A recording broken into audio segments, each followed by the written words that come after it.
Entonces, espero que tengan a la mano el documento de ejercicios metálicos y iónicos.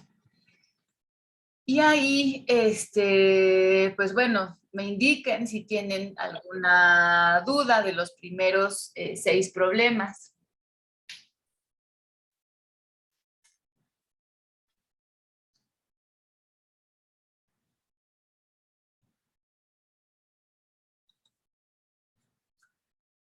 Los problemas de este ejercicio, pues bueno, nada más habla sobre, pues, lo que hicimos más o menos en clase, que era indicar el número de átomos por celda y de número de coordinación en los diversos arreglos metálicos, ¿no? Acuérdense que hay, vimos varios, ¿no? El cúbico simple, el cúbico centrado en el cuerpo, el cúbico centrado en las caras, además del hexagonal, compacto. Otro problema que está ahí descrito es la diferencia entre un aislante y un semiconductor, en donde pues tienen que utilizar la teoría de bandas, ¿no? Para poder explicar pues cuáles son estas diferencias importantes entre un aislante y un semiconductor y hacer referencia pues justamente a la distancia o a la energía, más bien la energía, que separa a las bandas de valencia de las bandas de conducción, ¿no? Pueden hacer un esquema, mirar de las diapositivas, etcétera, pero el chiste es que entiendan de dónde proviene esta, esta teoría de bandas, ¿no? De nuevo, tienen que ver en el tema 3 el número de coordinación del compuesto cloruro de cesio, ¿no? En esta estructura o empaquetamiento de cloruro de cesio, que esto ya tiene que ver con los empaquetamientos iónicos, pues ver justamente cuál sería el número de coordinación habitual. Acuérdense que los compuestos iónicos, ¿no? Todos los compuestos iónicos se clasifican justamente en cierto tipo de empaquetamientos iónicos que hacen referencia al compuesto iónico más común, ¿no? La celda de cloruro de cesio, la celda de cloruro de sodio, la celda de blenda de zinc, bursita, la celda de fluorita, ¿no? Entonces, todas esas celdas que estuvimos viendo con las ligas que están también disponibles en el aula virtual, pues vale la pena que las revisen para que puedan responder a esta pregunta, ¿no? Las preguntas 3, 4 y 5 de esa serie de problemas de ejercicios metálicos y iónicos pues hacen referencia justamente a ver estas celdas y ver los números de coordinación, etcétera, ¿no? Después hay una pregunta que sí requiere un poquito más de pensar, que es ¿cuál será el radio del ion fluoruro si se conoce la distancia entre los núcleos de yodo y sodio, ¿no? Esta distancia está puesta como 323 picómetros y la distancia entre sodio y flúor es de 231. Y el radio del ion yoduro es 212, ¿no? Entonces, ya tienen ahí digamos, el yoduro de sodio, ¿no? La distancia que está, el radio del ion yoduro, y después, a partir de ese tamaño del sodio que pueden extrapolar a partir de la distancia entre yodo y sodio, porque saben cuánto tienen, digamos, el radio del yodo, pues pueden llegar justamente a la distancia o al radio del ion fluoruro en fluoruro de sodio, ¿no? Bueno, no es tan difícil, nada más es algunos despejes, etcétera, y se puede hacer. Pero después ya entramos a los problemas, ¿no? Que tienen que ver, que es el problema 7, y que nos habla justamente de el ciclo de Born-Haber, ¿no? Hablábamos ya la vez pasada, ¿no? De ¿cómo se llama? Este ciclo, ¿no? Que nos permite conocer justamente, pues, todo el proceso que debe de sufrir digamos, la reacción, por ejemplo, analizábamos la reacción entre sodio metálico y el gas cloro para generar cloruro de sodio, y todos los procesos que tienen que sufrir el sodio, el cloro, ¿no? Para llegar a ser moléculas, o más bien átomos en fase gas, ¿no? Y después de esta parte de ser átomos en fase gas, pasar a ser iones, ¿no? Y entonces ya pues justamente ya tener dos iones, un catión, un anión, pues poder proceder a la formación del compuesto iónico por la energía de red cristalina, ¿no? Por esa reacción de red cristalina. Y a partir de eso, pues construir diferentes ciclos catalíticos. Y entonces, pues de eso se trata estos problemas que están aquí, que son 7, 8, bueno, después hay varios más, ¿no? Pero, pues bueno, sí me gustaría que pues me hablaran de si trataron de resolverlos, si se fueron más bien a los de la presentación, algo con lo que podamos trabajar juntos en este momento. Entonces los escucho.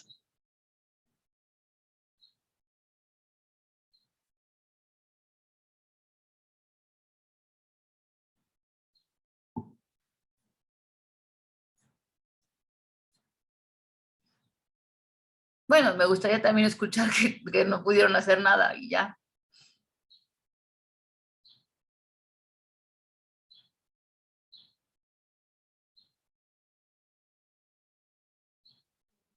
Ah, es que profesora, a mí nada más me aparecen 5 ejercicios en la tarea, no me aparecen 8 como usted dice. Ah, ¿en cuál tarea? Es que estamos hablando de varias tareas al mismo tiempo, pero sí. Ok, si Ah, estás ya. hablando de los 5 de los problemas de termoquímica, hablaremos de esos 5. ¿Trataste de resolver alguno de esos 5, Juan? Ah, no, profesora, es que no sabía que eso se tenía que hacer, decía para revisarlos hoy. Pues sí, bueno, es que como dice ahí en el aula, ¿no? Pues justamente eh, esta actividad problemas termoquímica para realizar el 25 de octubre. Pero bueno, entonces, yo me estoy refiriendo a dos documentos, Juan. Me estoy refiriendo a que puede ser uno de los ejemplos, y que de hecho, pues podemos fijarnos únicamente en porque es el mismo, que es el número 7, y el número 8 también me parece que está ahí. Sí, pero pues bueno, ok, pues entonces fijémonos en estos problemas de termoquímica, ¿no? Que están como actividad, problemas para revisar este día, ¿no? Entonces vamos a hacer los primeros, ¿sale? Voy a compartir pantalla, vamos a utilizar una pizarra ahora, ¿no? Porque pues para hacer este tipo de problemas, pues esto es lo más sencillo de realizar, ¿sale? Ok, entonces, pues bueno, vamos a ver lo que está aquí. El problema 1 de estos problemas termoquímica que están justamente aquí, pues habla de construir un ciclo de Born-Haber. Vamos a poner ya BH, que se refiere a eso, para el cloruro de sodio, ¿no? Entonces, si se acuerdan, ¿no? ¿Qué es lo que tenemos que... Déjenme mover esto.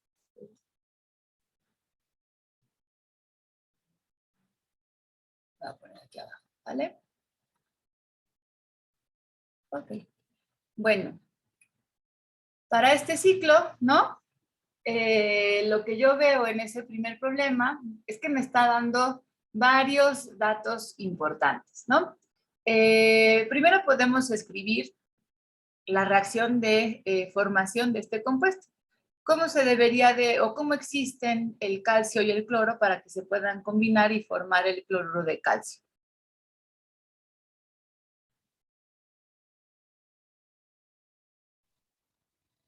Tenemos al cloro 2. Tenemos al cloro como una molécula que, ¿cómo existe? En fase gas, ¿no? Y el calcio, ¿tienen alguna idea de cómo podrá existir? Sólido. El metal calcio, ¿no? O sea, pensamos en calcio y pensamos en la leche, pero en realidad es un metal, ¿no? Y debería de existir como esto. Entonces, esto que estoy dibujando aquí, ¿no? Es una reacción, bueno, de hecho, ya está balanceada, ¿no? para la formación del cloruro de calcio. ¿Están de acuerdo? Entonces, ahora tenemos que pensar en qué procesos, ¿no? Tenemos que formar para llegar justamente a esta reacción. Entonces, primero que nada, pensemos justamente en el calcio, que pues tiene que pasar a una forma de fase gas, ¿cierto? Y esto se conoce, aquí lo vamos a decir, esta es la primera reacción, es la delta H de formación, y esta reacción de aquí se conoce como el delta H de atomización, ¿no? Y este proceso, como dice el primer programa, ¿no? Tiene justamente un coste energético de 178 kilojoules por mol. ¿Vale? Tenemos también el delta H de formación en esa tabla. ¿Alguien ya lo vio? ¿Lo localizó?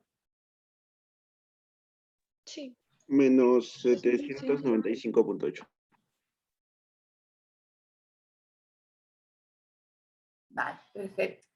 Entonces, ¿qué otra cosa le tengo que hacer al calcio para que yo pueda llegar al compuesto iónico de cloruro de calcio?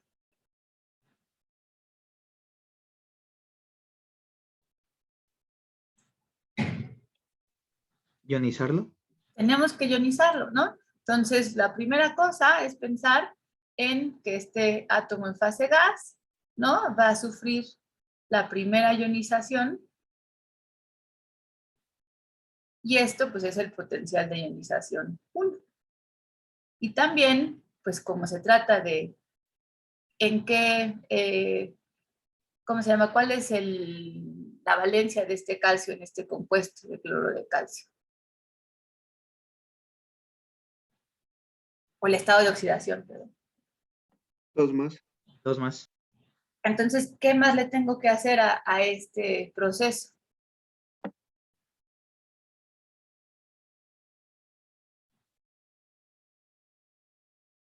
Pues tengo que aplicar la segunda energía de ionización, ¿no?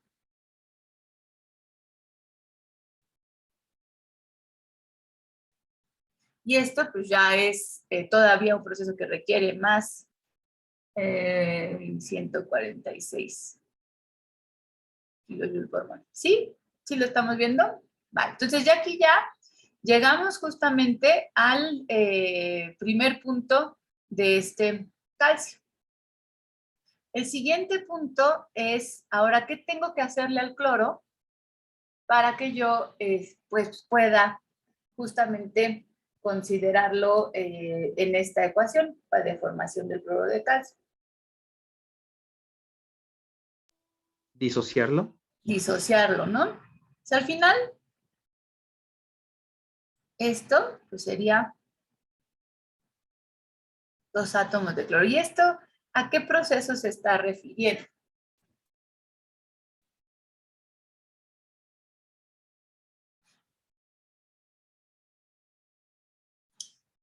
Si estoy disociándolo, ¿qué significa, Juan? ¿Es un proceso de atomización? Un proceso de atomización o de ruptura de enlace, cloro-cloro, ¿no? Y eso, pues, es justamente la entalpía de, algunas veces lo encuentran así, esto pues puede ser la disociación del enlace cloro-cloro, ¿no?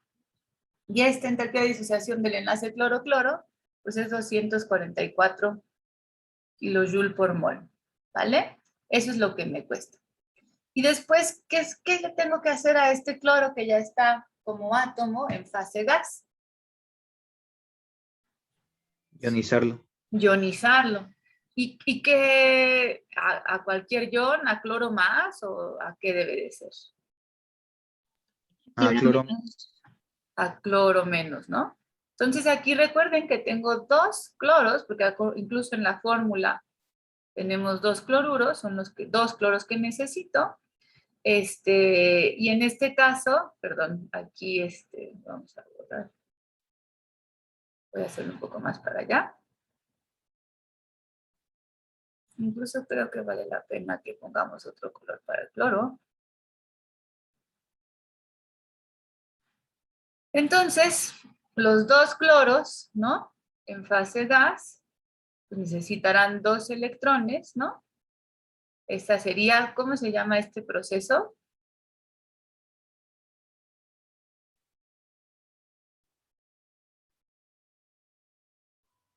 Afinidad electrónica. Afinidad electrónica, ¿no? Entonces esto quiere decir 2 veces por la afinidad electrónica de un cloro. O sea, sí ven por qué son 2, ¿no?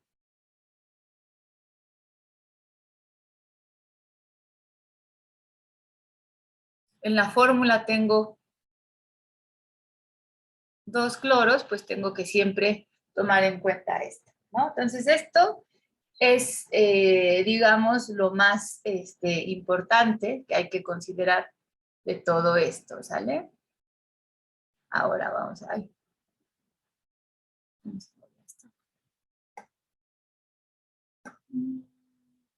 Vamos para seleccionar.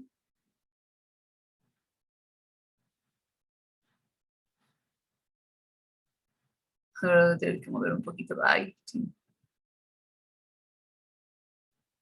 ¡Ja! Ok, yo lo que quería era moverlo. Ok, ahí lo tenemos, ¿no?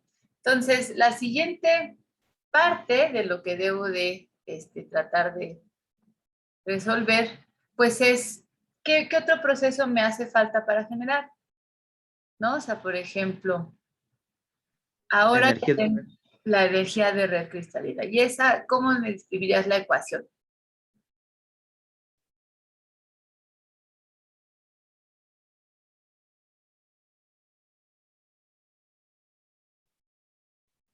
Sería esta la ecuación, ¿no?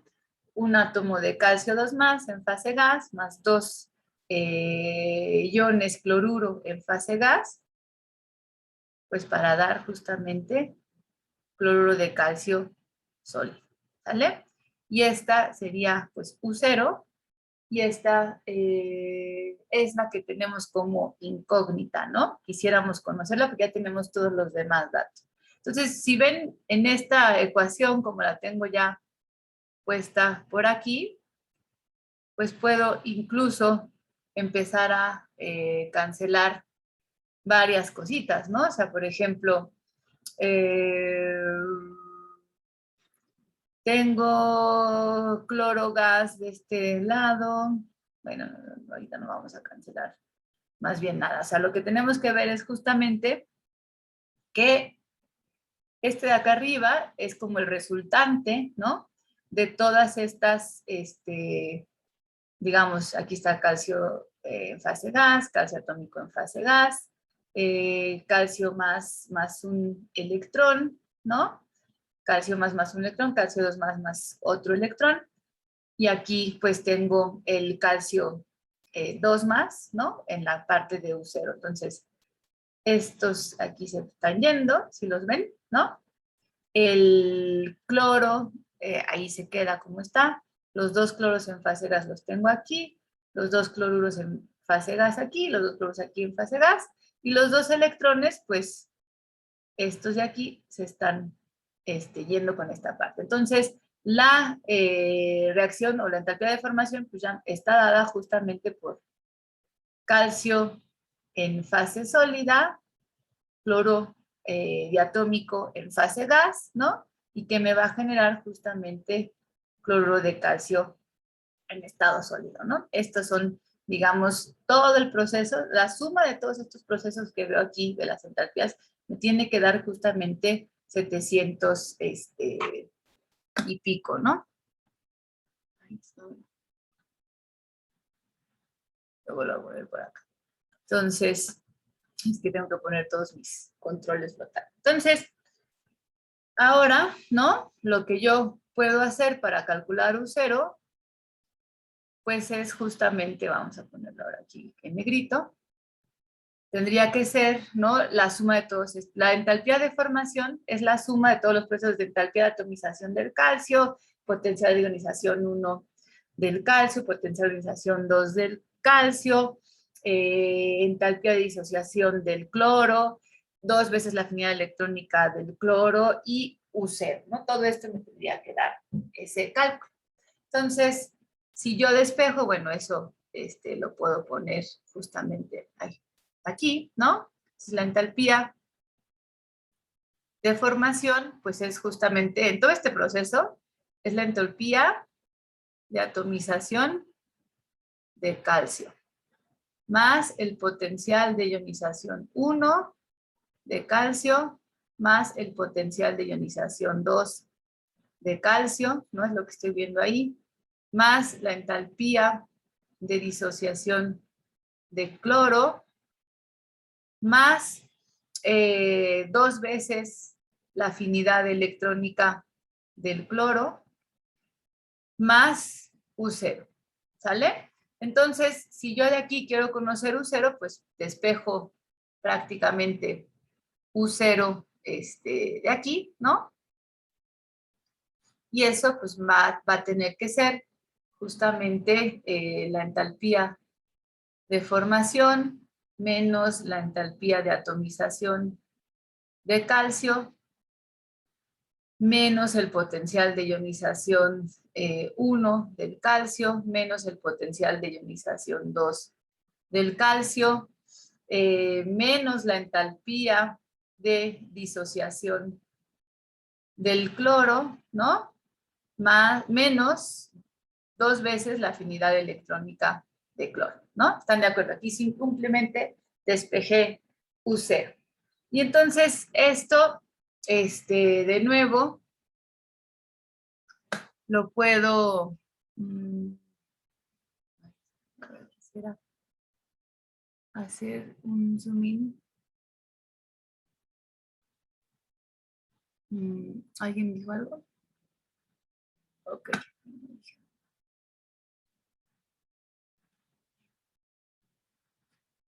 Ok. Entonces aquí ya lo están viendo de esta manera, ¿no? ¿Qué resultado les daría? Ahora saquen su calculadora. Respeten los signos como están descritos ahí, ¿no? Entonces, pues bueno, si quiero sustituir los valores,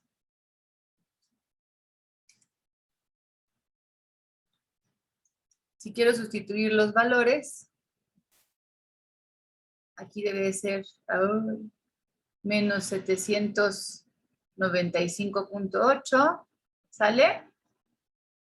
Menos 178, menos 590, menos 1146, menos 244, menos, bueno, aquí sería menos 2 veces por menos 349.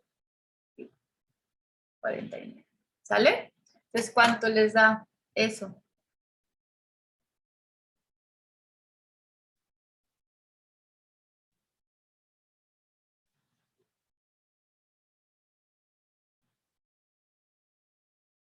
Y todo lo demás es menos, ¿no?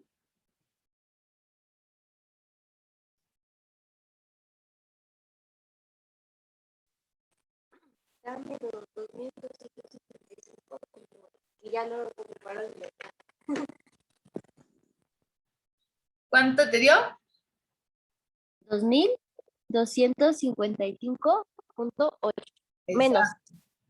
Todo negativo, ¿no? Ajá. Entonces, esto es menos 2.258. 55.8. Ajá, punto 8. Joule por mol, ¿no? Recordemos. Estas son las unidades de... Vamos a borrar esto. Para que quede bien. Bueno, ahí está la respuesta que esperaríamos justamente para eso. Entonces, esto, ¿no? Pues, si yo quisiera corroborar este dato, ¿qué se les ocurre que pudiéramos hacer?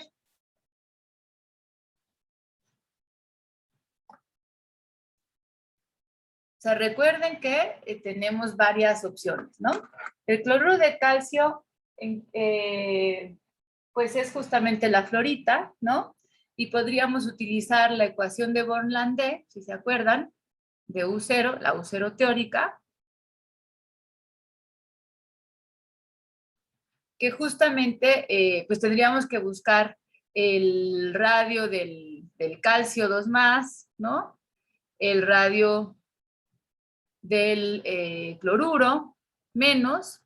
¿Qué otro dato nos haría falta para esto? La constante de Madelung justamente para el cloruro de calcio, conocer justamente el coeficiente de Born para calcio, el coeficiente de Born para cloro, bueno, para calcio 2+ y para cloruro, y bueno, aquí lo puedo ir poniendo, ¿no? Entonces, ¿se acuerdan que K ya tenía un cierto valor y que esta encerraba justamente el número de Avogadro, ¿no? N por la carga del electrón al cuadrado. Aquí lo vamos a poner para acordarnos. El número de Avogadro por la carga del electrón al cuadrado entre 4pi epsilon 0, ¿no? Si se acuerdan que esto era acá. Entonces esto, pues tenemos que multiplicarlo por la constante de Madelung, la carga del calcio, la carga del cloruro, ¿no? Todo esto por la distancia, la suma de los dos radios iónicos, que sería R0, entre 1 menos 1 entre n, ¿no? Y que n pues, es el promedio de los dos coeficientes. Entonces, esta podría ser una forma de corroborar o acercarnos más o menos a ese dato, ¿no? Podría ser esa, o podríamos utilizar cualquier otra de las aproximaciones, por ejemplo, que pues también vimos como la de Kapuscinski, que ya no necesitamos meternos en todo esto y simplemente debemos conocer la distancia que separa a los iones, ¿no? Entonces, esto lo pueden hacer para practicar, pero lo que sí me interesaría hacer, o bueno, si quieren lo hacemos para corroborarlo. Nada más voy a copiar de aquí a, espérenme, es que aquí no tengo la, uy.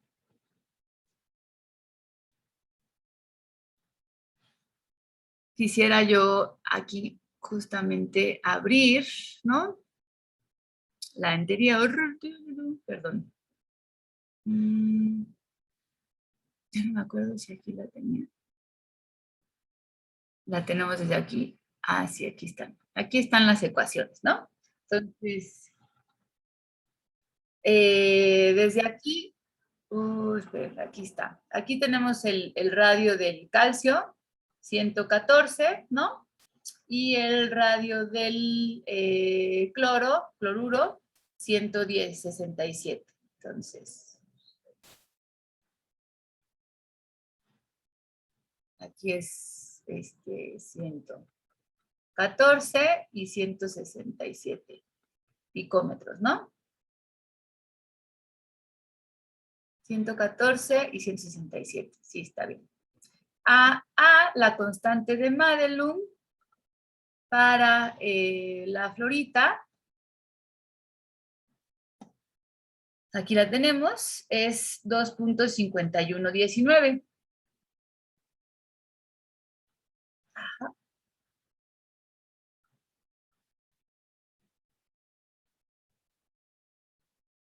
El coeficiente de Born,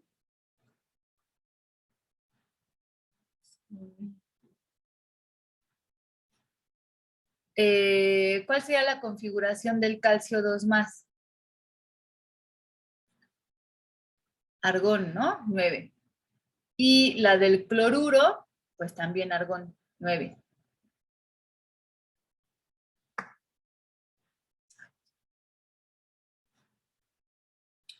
Nueve y 9, y bueno, 1.39 por 10 a la 5 kilojoule picómetro por mol, ¿no?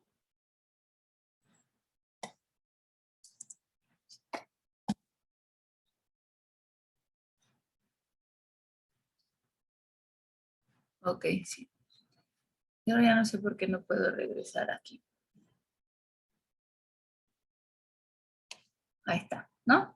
Entonces aquí dijimos que este iba a ser 9, este también 9, y este de aquí, bueno, perdón, esto de aquí, paréntesis, era 1.39 por 10 a la 5 kilojoule picómetro por mol. Perdón, mis letras. ¿Cierto? Entonces ya puedo justamente, pues, sustituir todo aquí. Acuérdense que el N que estamos viendo aquí, que es el promedio, en realidad es 9 más 9 entre 2, ¿no? Entonces este es igual a 9, es el que tengo que sustituir ahí. Y R0, pues es la suma de 114 y 167, ¿no? Y las cargas, pues obviamente es 2 más y 1 menos. Ahora sí, saquen su calculadora y vamos a calcular justamente U0 de todo este chorizo, ¿no? U0, entonces es igual, como dijimos, vamos a hacer el cálculo, 1.39 por 10 a la 5 por 2.5119 por 2 más por 1 menos.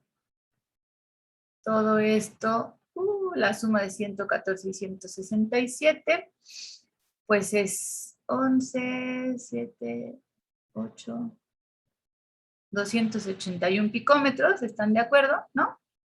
Y esto multiplicado por 1 menos 1 entre 9. A ver, sí, esto se acerca a 2255.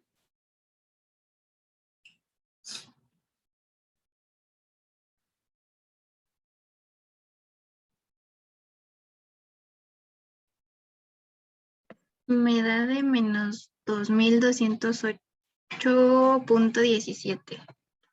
Qué rápida, gracias. 2000 menos 2208.17 .17. kilojoules por mol. Entonces, es bastante cercano a lo que obtuvimos por el ciclo. Entonces, esto también nos ayuda a ver que los valores que tenemos por una aproximación teórica, que podría ser esta ecuación de Born-Landé, la de Kapuscinski, estas aproximaciones, pues sí se acercan mucho a la realidad. ¿Cuál es la diferencia de la otra? Eran menos 2225, ¿no? Por Born-Haber, ¿no? 255. ¿2000 qué? Menos Esto es 2255. 55. Kilojoules por mol, bueno, aproximadamente, ¿no? Entonces vemos que hay una pequeña diferencia aquí.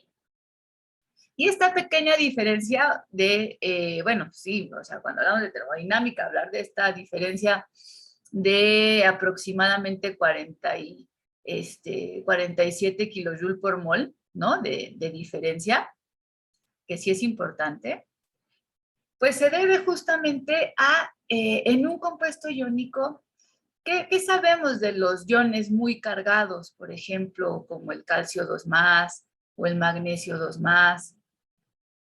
O sea, su tamaño va a ser pequeño, ¿no? Al acercarse a un cloruro, que pues obviamente sí es de 167 kilojoules por mol, o sea, aquí acuérdense que este era 114 picómetros, perdón, 167 picómetros es el cloruro, pues esto es pequeño, ¿no? Y tiene una gran carga nuclear efectiva, visto que perdió 2 electrones de valencia. Entonces, puede polarizar la esfera, ¿no? De cloro, y esto es el causante de que yo vea estas diferencias entre una aproximación teórica, como la de Born-Landé, le vamos a poner aquí teo, ¿no? Más teórica, y el ciclo de Born-Haber, que es algo más bien experimental, porque se deriva de valores experimentales de pues, todas estas entalpías que analizamos en la diapositiva anterior, pues eso justamente me está hablando de un efecto, o sea, que no sean exactamente iguales, no era del efecto polarizante que tienen los cationes pequeños, o las reglas de Fajans afectando a los compuestos iónicos, ¿no? Entonces, recordemos que la polarización que estamos observando aquí entre calcio 2+, que está ejerciendo sobre un anión polarizable, el cloruro, esta polarización hace que las propiedades de un compuesto iónico puro no sean pues tan extremas, ¿no? Hablo de propiedades como mucha solubilidad en agua o altos puntos de fusión, ¿no? Entonces puede ser que el cloruro de calcio no sea tan soluble en agua, que requiera yo un poco más de tiempo, pues para disolverlo o algunas otras acciones, porque ya empieza a haber polarización del enlace y esto conlleva a no tener un carácter puro 100% iónico, ¿no? Entonces hay un poco de covalencia y eso hace que pues esto se viole. Y entonces, por este tipo de ecuaciones, pues puedo ver esto. Ya por último, lo que me gustaría analizar con ustedes es cómo podemos ver todo este proceso en la forma de un ciclo, ¿no? Entonces aquí, recuerden que fue lo que hicimos primero, ¿no? El calcio en fase sólida más el cloro en fase gas, ¿no? Esto sabemos que genera y que hay el delta de formación es negativo, entonces esperaríamos que la energía de estos productos, ¿no? Aquí vamos a poner una flecha de energía, ¿no? La energía del producto de estos debería de ser menor, ¿están de acuerdo? Cloruro sólido. Y entonces lo que sí sé, por ejemplo, es que primero que nada este calcio pues tuvo que pasar por la atomización, ahí en fase gas, tuvo que pasar por la ionización, el primero potencial de ionización y el segundo potencial de ionización, ¿están de acuerdo? Y que este cloro, ¿no? Tuvo primero que pasar a la atomización, 2 átomos en fase gas, y que después este proceso pues tuvo que tener también para formar los iones, acuérdense que es entrópico, o sea, es de menor energía en fase gas, y finalmente ya la suma desde el calcio 2+, el cloro 2+, ¿no? Aquí lo ponemos, U0, hasta formar el cloruro de calcio. Entonces, pues puedo ver que los procesos de, ahora sí ya le vamos a poner etiquetas, de la entalpía de atomización, del potencial de ionización 1, el potencial de ionización 2, la entalpía de disociación de enlace, son procesos endotérmicos, todos estos los que van en la dirección hacia allá son endotérmicos, me cuestan energía, son entalpías mayores que 0, ¿no? Y que la afinidad electrónica y U0, todos los que van con esta dirección, son procesos donde las entalpías son menores que 0, son exotérmicos, ¿no? Son los que brindan la energía. Y finalmente, el resultado, ¿no? De la entalpía de formación, y yo veo aquí esto, pues sí tenía pues una gran diferencia, incluso por menos 791 kilojoules por mol, ¿no? Favoreciendo el proceso de esto. ¿Por qué? Porque justamente los procesos exotérmicos de afinidad electrónica y U0, acuérdense que estaba en el orden de 2255, la afinidad electrónica pues también en el orden de, vamos a regresar, afinidad electrónica, ¿qué me fue? Aquí está, de 600, de casi 700, ¿no? Y pues eso justamente me llega a explicar aquí pues alrededor le vamos a poner bueno, 700 kilojoules por mol. Ya sabemos que son negativos. Y estos dos procesos, ¿no? Estos dos valores son los que hacen que el proceso sea muy favorecido, ¿no? Justamente eso es lo que estamos observando. Entonces, ¿hasta aquí tienen alguna duda?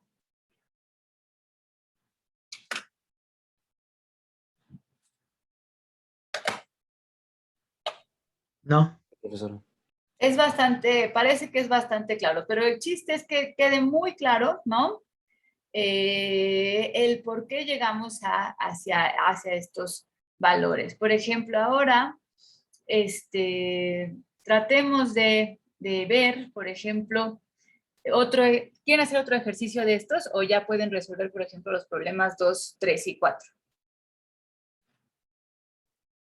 Yo diría que otro, por favor. Bueno, ok, entonces hagamos otro ejercicio. El siguiente ejercicio, ¿no? Es justamente, ahora tenemos la interrogante, ¿no? De cuál es la afinidad electrónica del ion sulfuro, ¿no? En el proceso de formación justamente del hierro en fase sólida, ¿no? Más el azufre. El azufre existe como el alótropo de 8 átomos, ¿no? También es un sólido, para formar justamente sulfuro de hierro sólido, ¿no? Entonces este sería el delta H de formación que estamos viendo. ¿Qué están viendo ahí que tenemos como datos, ¿no? Bueno, si queremos hacer justamente el ciclo de Born-Haber, ¿no? ¿Qué tenemos que hacer primero al hierro?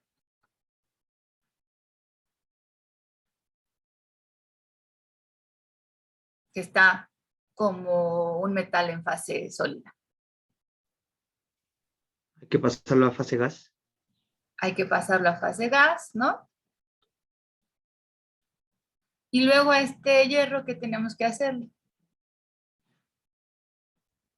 Ionizarlo. Exacto. Entonces, ¿están de acuerdo que es la entalpía de atomización del hierro? ¿Sí?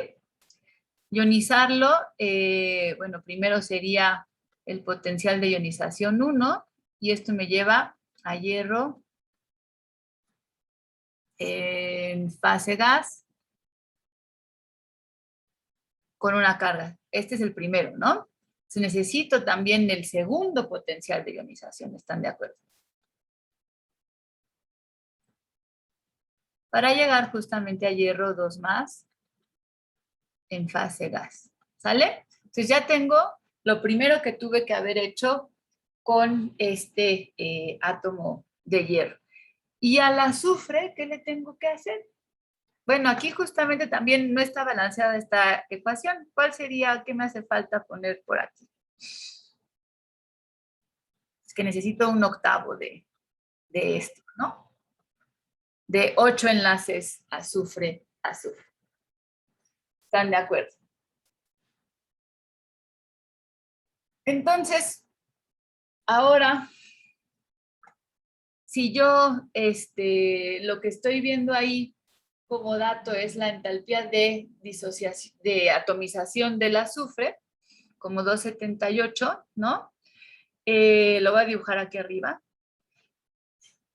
Entonces, si ven ahí como dato, está la atomización del azufre, pero eso se habla justamente de la ruptura de un solo enlace azufre-azufre, ¿no?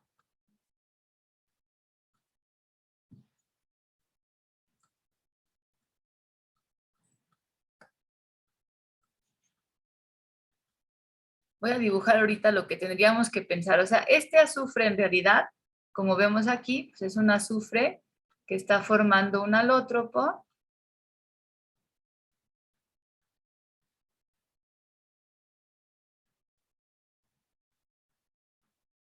Bueno, aquí mi geometría está horrible. 1, 2, 3, 4, 5, 6, 7, 8. ¿Cuántos enlaces tengo aquí? Por cada enlace que yo rompa, ¿no? En este caso, esto necesito 278 kilojoules por mol. Esto, 278 kilojoules por mol. Esto, 278 kilojoules por mol. Esto, 278 kilojoules por mol. Esto, 278 kilojoules por mol. Esto, 278 kilojoules por mol. Esto, 278 kilojoules por mol. Y romper este también 278 kilojoules por mol. Entonces, ¿cuántos 278 tengo? 1, 2, 3, 4, 5, 6, 7, 8, ¿no? Prácticamente, si yo aplico 8 veces por 278 kilojoules por mol, logro romper todo este alótropo, pero me quedo con 8 átomos de azufre, ¿no? Entonces, ¿cuál sería la lógica aquí para ver, pues, cuánto necesito para generar un solo átomo de azufre en fase gas, ¿no?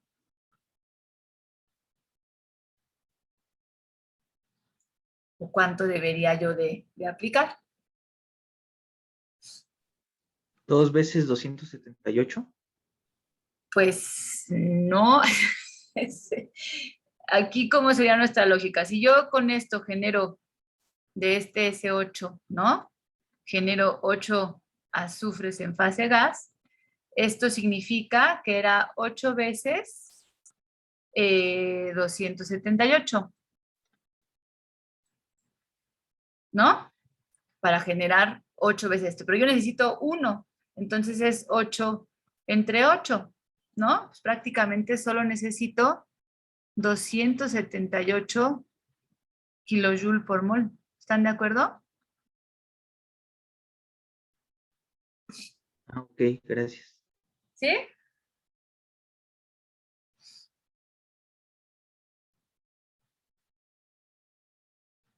Exacto. Si yo nada más quiero uno en realidad, pues tengo que justamente ver, o sea, si yo lo que necesito es más bien 1/8 de S8 para generar solo un S en fase gas, es de aquí donde pues hago el 1/8 por 8 por 278, ¿no? ¿Sí lo ven? Sí, Voy a borrar aquí ya todo mi gran ejemplo de mi maratón. Todo esto tuvimos que hacer para identificar cuál era la atomización que tenía que aplicar justamente para este azufre. Y entonces aquí es donde ya viene nuestra incógnita, ¿no? Nuestra incógnita aquí justamente es, yo, pues de esta reacción, ¿no? Bueno, ahora lo voy a poner justamente acá. S en fase gas tiene que pasar a S, ¿cómo se llama? S menos en fase gas, que esta sería la afinidad electrónica 1, y a S2 menos en fase gas, que esta sería la afinidad electrónica 2. ¿Sí? ¿Están de acuerdo? Y bueno, de aquí también lo que seguiría, pues sería justamente ya tener aquí el hierro 2 más en fase gas, ¿no? Que esto, pues más esto, ya es U0, ¿no? Y esto es sulfuro de zinc sólido, ¿no? Sulfuro de hierro en fase sólida, ¿cierto? Entonces, U0 aquí nos dice que pues es posible calcularla por la ecuación de Kapuscinski o la ecuación de Born-Landé, pero bueno, aquí no conocemos justamente la celda en la cual está empaquetado el compuesto iónico de sulfuro de hierro, entonces por eso es importante utilizar ahora sí Kapuscinski, perdón si no lo escribí nada bien, para justamente calcular esta U0. Aquí como afinidad electrónica del azufre nada más conocemos la primera, ¿no? Y este es exactamente igual a 200 kilojoules por mol, ¿no? Esta es la afinidad. Acuérdense que pues, como va hacia este lado, pues esto será menos 200, ¿no? Y la entalpía de formación, justamente la que vemos aquí. Ay, ¿dónde está la entalpía? Ok, esta es la entalpía de formación, aquí la vemos a la derecha. Esta es igual a menos 100, o sea que este es un compuesto que sí se forma de manera, pues, espontánea, es negativo. La entalpía de atomización es 416 kilojoule, 0.3 kilojoule por mol del hierro. El primer potencial de ionización del hierro es 761 kilojoule por mol. Esto lo estoy sacando de la tarea, ¿no? Estos valores son de la tablita. El potencial 2, 1561.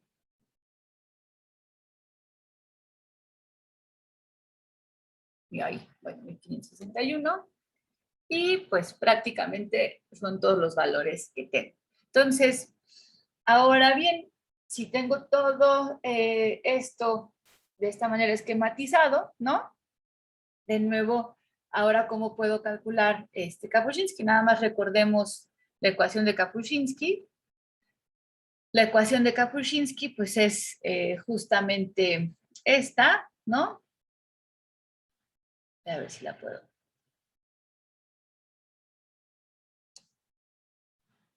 No sé si se puede pegar.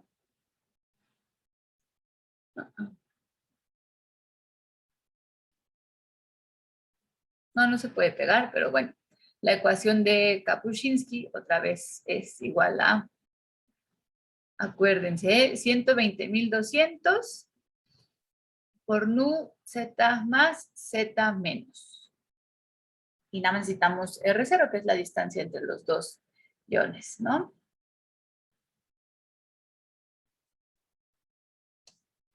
Ok, entonces Kapuscinski, lo vamos a dibujar por aquí.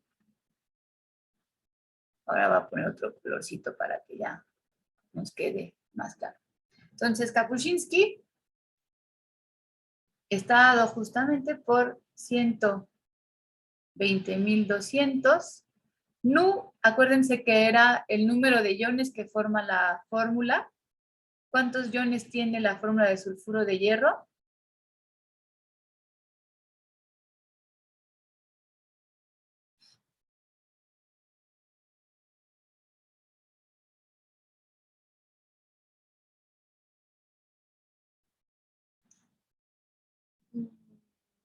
Acuérdense que queda R de hierro 2 más igual a 92 picómetros y R de azufre 2 menos igual a 170 picómetros, ¿no? Total que R0, entonces, es igual a 92 más 170. ¿Cuánto es esto?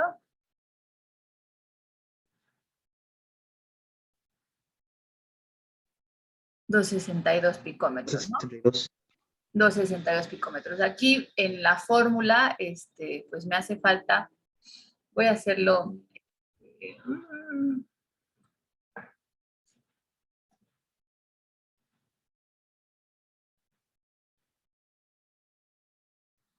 Vamos a hacerlo por acá.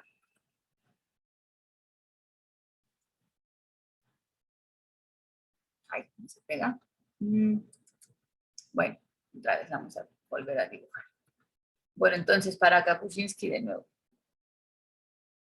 U0 según Kapuscinski, ¿no? Aquí le pongo el índice K para acordarme que es esta fórmula. 120.200. La fórmula es esto. Por nu, que es el número de moléculas o de átomos que forman la fórmula de este compuesto, que es cloruro de hierro, por la carga del catión, por la carga del anión, entre R0, esto multiplicado por, ay, perdón, no es igual. Esto se multiplica justamente por 1 menos 34.5 entre R0, ¿no? Esta es la ecuación, la aproximación de Kapuscinski, nada más regresamos para 34.5, todo pues ahí está muy claramente. ¿Sale? Entonces, R0, como estábamos diciendo, ¿no? Ya si quiero pues sustituir todo en la ecuación, pues U0 es igual a 120.200 Nu. Se trata justamente de sulfuro de hierro. Entonces, ¿cuántos átomos hay en nuestra fórmula?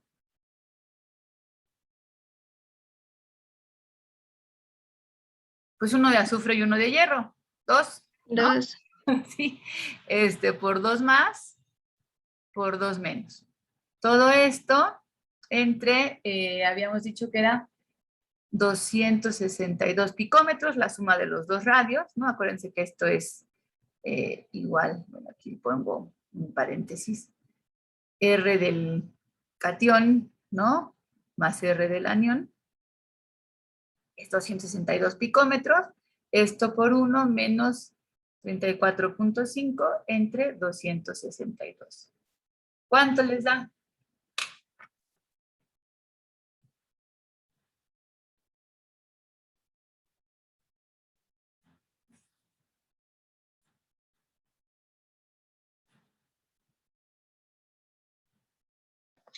A mí me da de menos 3186.94. A ver si alguien tiene otro valor.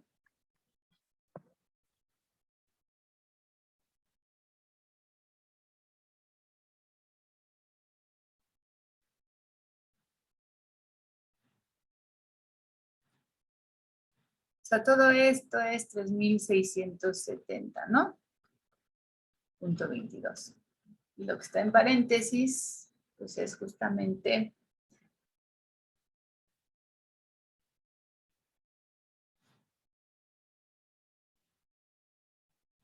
pues es 8.0868, pues sí, por ahí, por lo que dijiste. Esto era menos, ¿no? Perdón.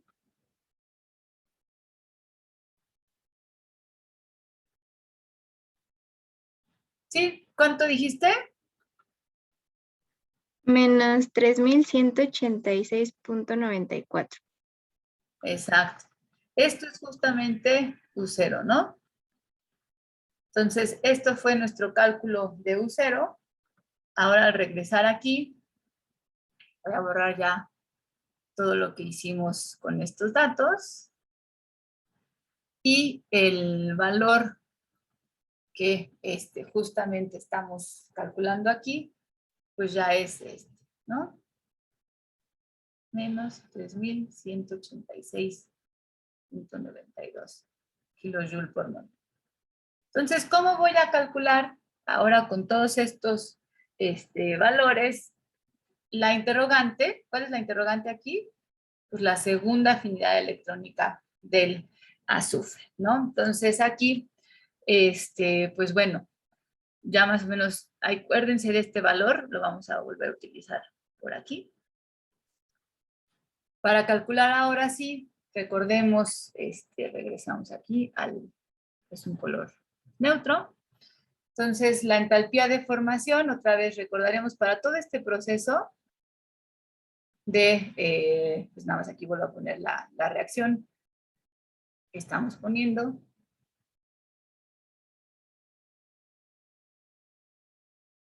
Un octavo de azufre 8 fase sólida para formar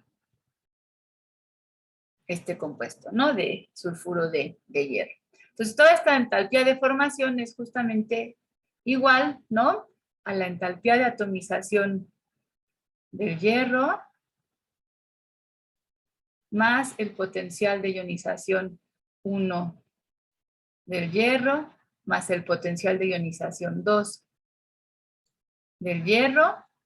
Ahí ya llegamos al ion de esto. Aquí pues simplemente más vamos a ponerle la entalpía de atomización, pero ahora del azufre, ¿no? Quedan 278. Más la afinidad electrónica, perdón, este es A1 del azufre, más la afinidad electrónica 2 del azufre, más, perdón, aquí vamos a arreglar el texto.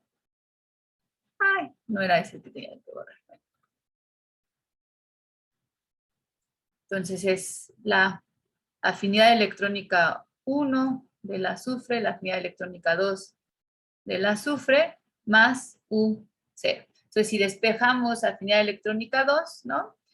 ¿Qué es lo que queremos saber? La afinidad electrónica 2 del azufre es igual a la entalpía de formación menos entalpía de atomización hierro menos potencial de ionización 1. Bueno, ya no le voy a poner todo eso, ya se me va a tardar años.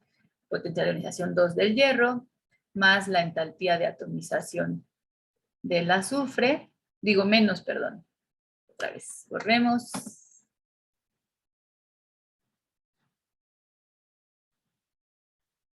Entalpía de atomización del azufre, menos la afinidad electrónica 1, perdón, aquí otra vez, no es del azufre, menos, digo, U0, menos U0, ¿sale? Entonces, ahora bien, todos estos valores, pues bueno, la entalpía de formación ya la tomamos como menos 100 kJ por mol, la de atomización del hierro es menos 416.3 kJ por mol, el potencial de ionización 1 es 761, menos 1561 el potencial de ionización 2 del hierro, la entalpía de atomización del azufre menos 278.8 kJ por mol, menos la afinidad electrónica 1 del azufre, que es 200, y U0, que calculamos como, ¿cuánto era? 3000, ¿no? 3186, por ahí. Punto 92 o 94. 94. 94. Entonces, ¿cuál es la afinidad electrónica 2 del azufre?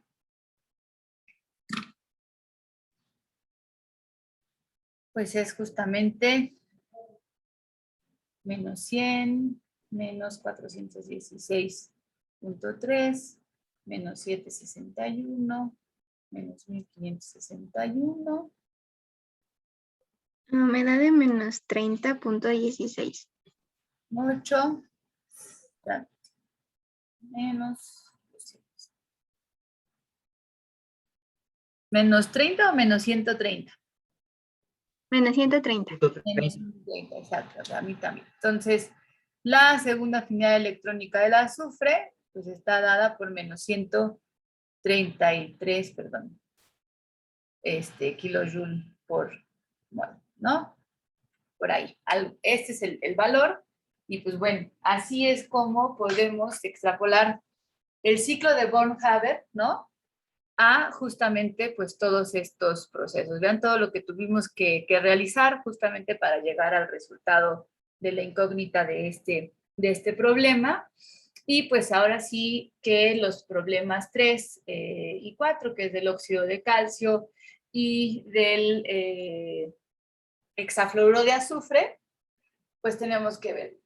Aquí lo que sí tienen que identificar muy bien, incluso para el examen, por ejemplo, el hexafluoruro de azufre es un compuesto iónico.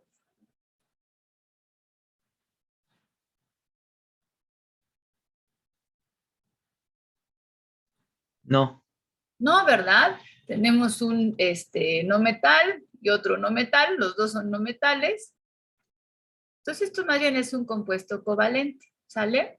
Entonces, aquí la reacción, ¿cómo sería la entalpía de formación de este? Ya sabemos cómo existe el azufre en la naturaleza, como en el alótropo S8, ¿no? El flúor, ¿cómo existe? Pues como molécula diatómica en fase gas, ¿sale? Y entonces, pues bueno, justamente si yo quiero llegar a este compuesto, ¿no? De hexafluoruro, que sí parece que es sólido, pues bueno, necesito un octavo de este alótropo y necesito 3 moléculas de flúor en fase gas para justamente llegar a esto. Entonces, esta sería la entalpía de formación de este compuesto. Entonces, como ya vimos, ¿no? Los procesos que tengo que llevar a cabo, pues tienen que ver con las atomizaciones. Como esto no es un compuesto iónico, ¿no? Pues no tengo que aplicar ni potencial de ionización. Ojo, aquí ponemos compuesto covalente.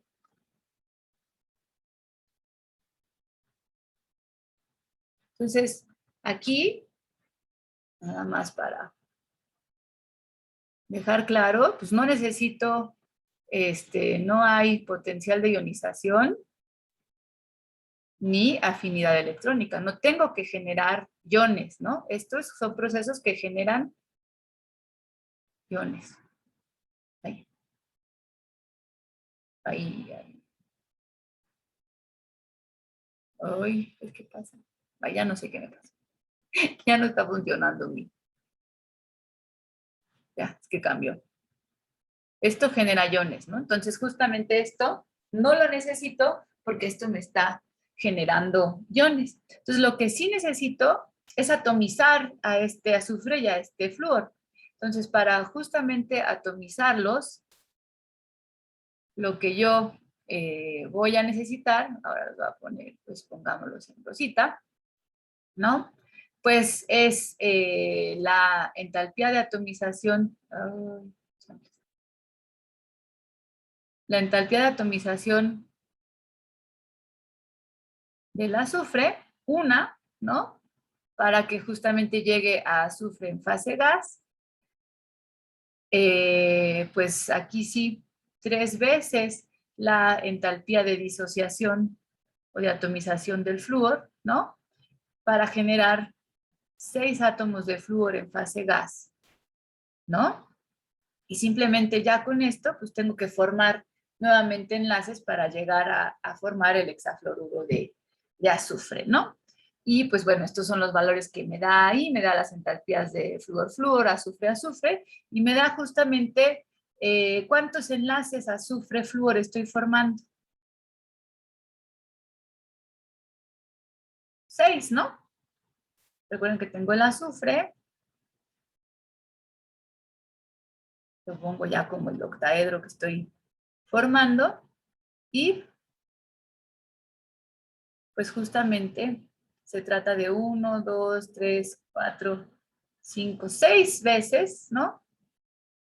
La entalpía de formación del enlace flúor-azufre. Entonces, cuando se trata de compuestos covalentes, también puedo generar un ciclo de von Haber, ¿no? Pero pues en este caso nada más tomar en cuenta que esos procesos, un compuesto covalente no requiere la formación de iones y entonces no tengo que aplicar ninguna de estas, ¿no? Entonces, ese es otro ejemplo que pueden observar y que puede suceder en, digamos, lo que ustedes están observando, ¿sale? Entonces, ¿les queda todo claro? Ahora vamos a ver algunas implicaciones justamente.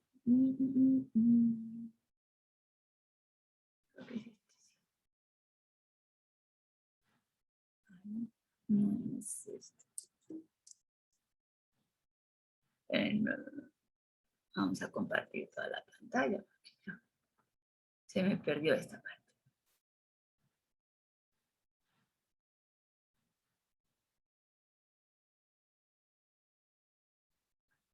Ok, aquí estuvieron, estas fueron algunas cosas que veíamos, ¿no?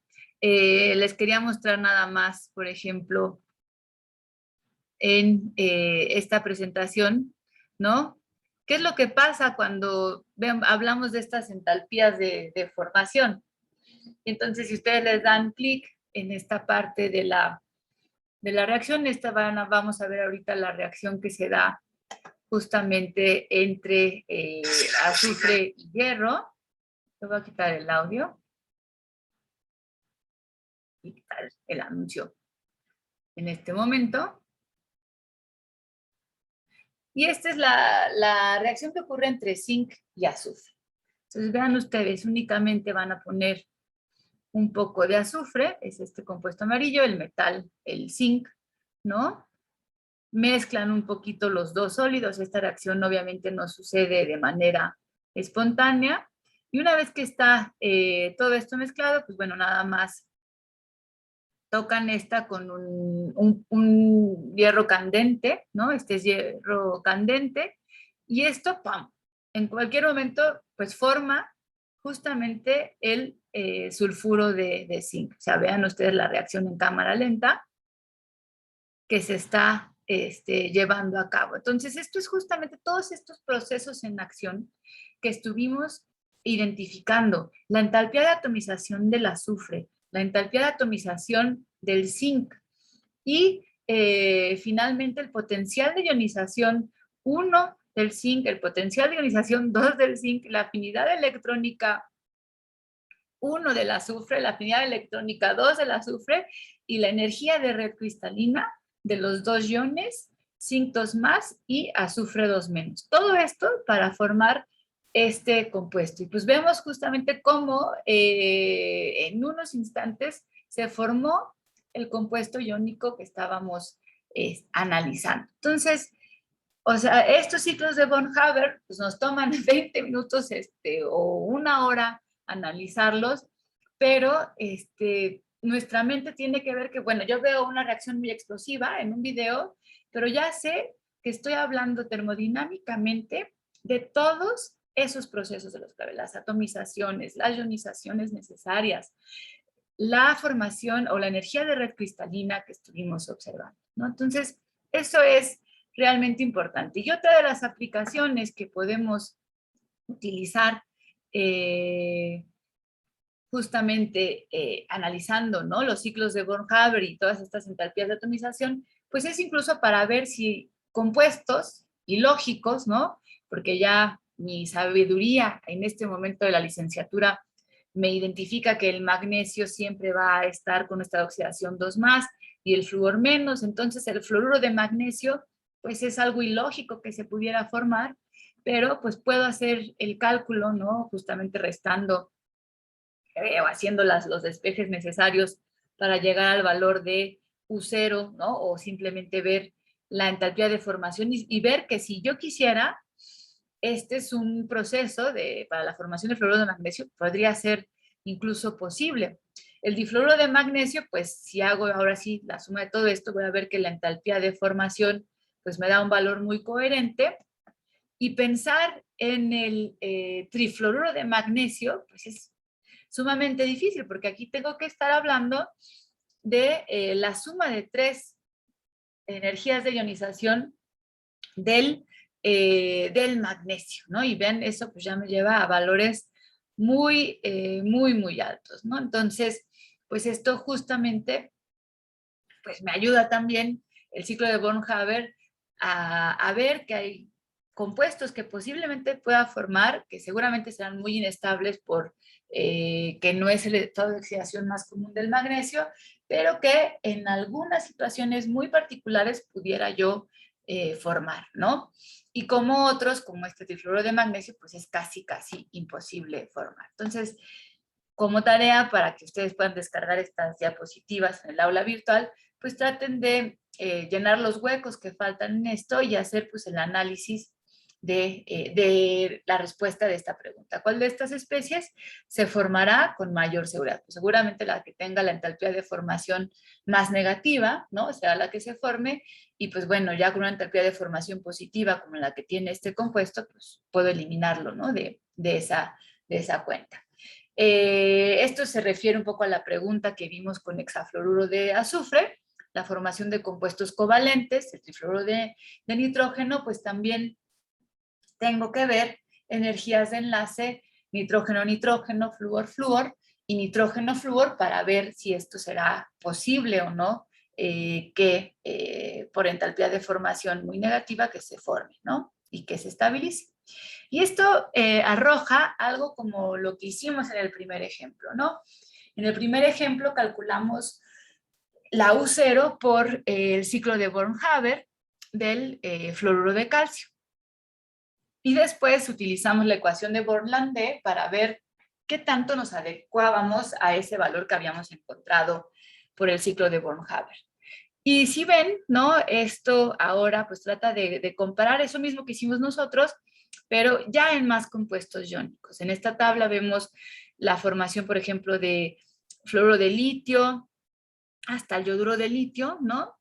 Y vemos que los valores son siempre un tanto diversos, y esto, como ya lo explicábamos, pues tiene que ver con qué tan polarizantes o qué tan polarizable son los iones que están formando los compuestos iónicos. Entonces, todas las combinaciones, por ejemplo, que vemos con yoduro, ¿no? Que sabemos que es un anión, aquí, bueno, hablando solamente, estamos viendo solamente halógenos como aniones, pues pensemos también en que pues el halógeno más grande, que es el yoduro, es el más polarizable, ¿no?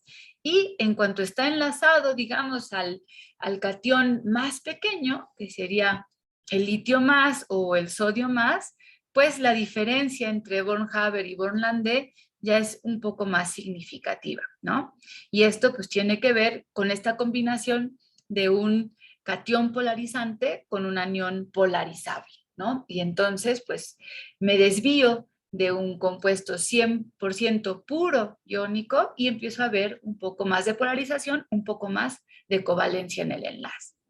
Espero que esto les pueda quedar más o menos claro. Por ejemplo, si aquí yo comparo las entalpías bueno, las U0, las energías de red cristalina de los compuestos, bueno, las energías de red cristalina pues son justamente Born-Lande o por Born-Haber, pues puedo ver el efecto. Estas seguramente son las de Born-Haber, son las experimentales.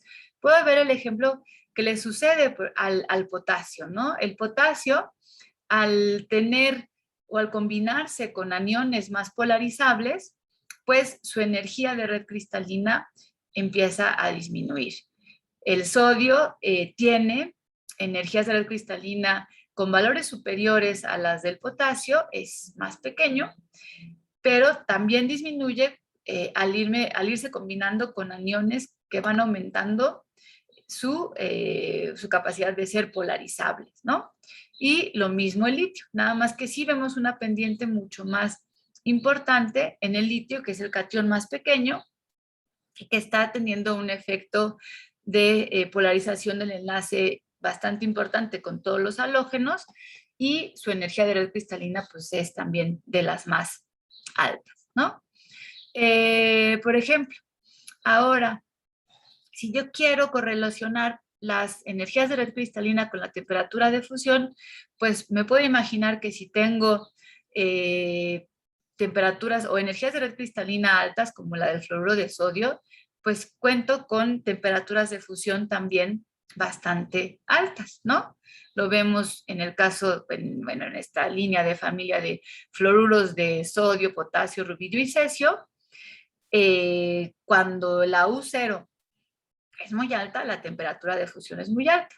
Y lo mismo observo para los óxidos de los metales alcalinotérreos, de magnesio, calcio, estroncio y bario. También puedo ver que una energía de red cristalina alta implica un punto de fusión bastante alto. Pero si lo comparo con los más pequeños, con el berilio, el óxido de berilio o el fluoruro de litio, el punto de fusión no es tan alto. Y es aquí donde el efecto del catión polarizante, muy pequeño, ¿no? O sea, el litio es el más pequeño de toda esta familia y el berilio es el catión más pequeño de toda la familia de alcalinotérreos, polarizan más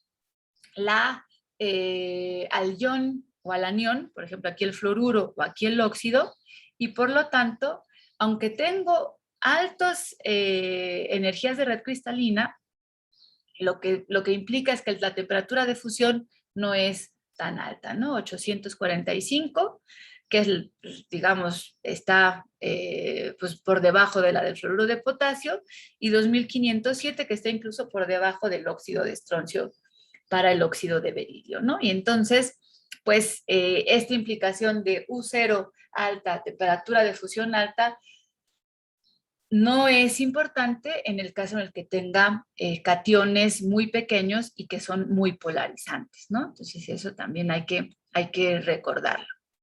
Incluso aquí vemos, pues podríamos ver las temperaturas de fusión del óxido de cobre 1 y del óxido de cobre 2, o del óxido de cobre 2, de hierro 2, o el óxido de hierro 3, en fin, para todos estos. Y vemos que cuando estamos hablando del, digamos, el compuesto que tiene el catión más cargado, ¿no?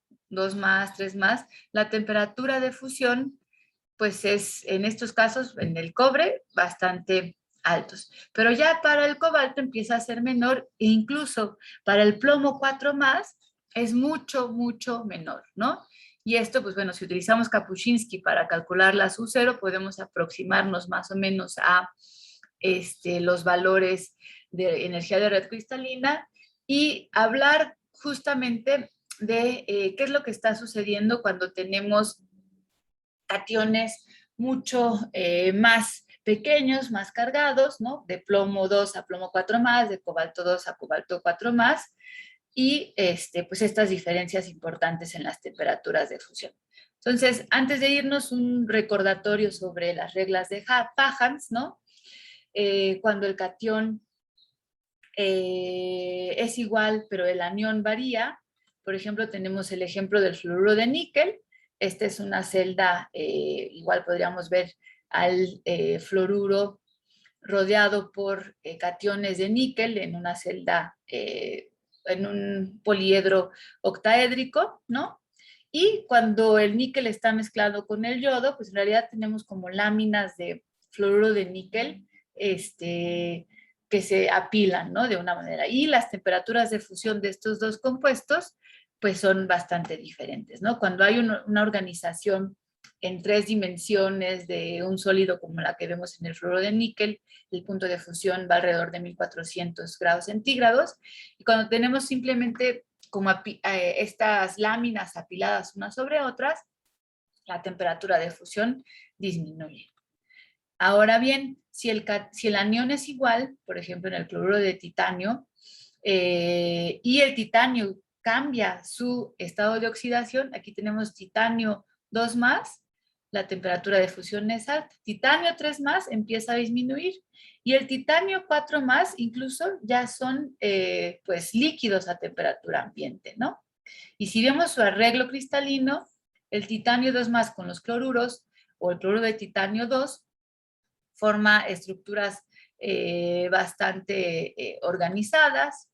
El tricloruro de titanio ya forma más bien apilamiento de este tipo de láminas de tricloruro de titanio, y el tetracloruro de titanio, ahora sí vemos únicamente tetraedros de tetracloruro de titanio que están interactuando como moléculas, ¿no?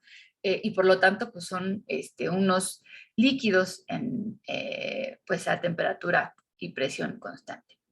Y por último, la tercera regla de Fajans, pues me habla justamente de comparar cationes que tienen tamaño similar, como el caso del zinc 2 más y el magnesio 2 más, pero en el caso de yo contar con una configuración electrónica con subcapas D llenas, como es el caso del zinc, que es un catión de metal de transición, pues puedo ver que la polarización de este zinc 2 más, debido a que tiene estos electrones en subcapas D, que no son muy efectivas a apantallar la carga nuclear, pues los hacen ser más polarizantes, ¿no? Y entonces veo cómo el punto de fusión cuando el enlace se polariza entre el zinc y el bromo, es más covalente, es un punto de fusión más bajo comparado con el bromuro de magnesio, ¿sale? Entonces, pues bueno, hasta aquí lo vamos a dejar. Bueno, aquí hay algo sobre el efecto de tener sales hidratadas, pero pues bueno, esto lo vamos a ver en la siguiente clase. Entonces, resuelvan todos los ejercicios, los más que puedan, ¿no? Para que si tienen más dudas las resolvamos en la siguiente clase. ¿Sale? Nos vemos el próximo miércoles. Muchas gracias, profesora. Gracias.